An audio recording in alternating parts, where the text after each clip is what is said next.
السلام عليكم ورحمة الله تعالى وبركاته. halka waxa kaaga muuqata waa aloe vera gel product caanka ah ee company-geena caanka ku yahay. company-geena product-gii ugu horeeyay ee uu soo saaro wuxuu ahaa aloe vera gel ayuu ahaa. maxaa loo isticmaalaa? maxaa se ku dooranaysa?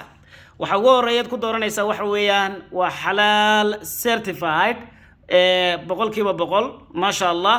waxa kalood ku dooranaysa waxa weeyaan vitamin C fara badan ayaa ku jira boqolkiiba boqol. waxaad ku dooranaysaa waa sugar free oo wax sonkora iyo dhadhan yani sonkora ma laha.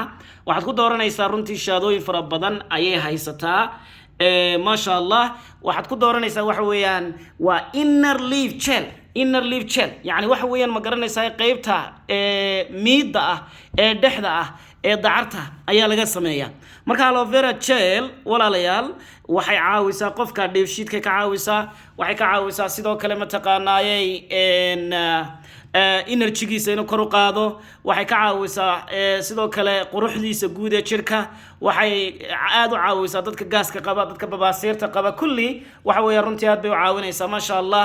marka waxa weeyaan difaaci haday tahay wuxuu xoojinaysaa maadaama vitamin C fara badan uu ku jiro. furka ku daboola muggi oo ma taqaanaayay 6 jeer ayuu qofku qaadanaya ama se waxa weeyaan 60 ml ayaa uu qofku ka qaadanaya. marka isticmaal aloe vera gel walaalahaaga kalena la share garee. 2 waqti baa la qaataa calooshaada oo madhan aroortii markaad soo toosto iyo habeenkii intaanad cashayn ayaad isticmaalaysaa insha Allah.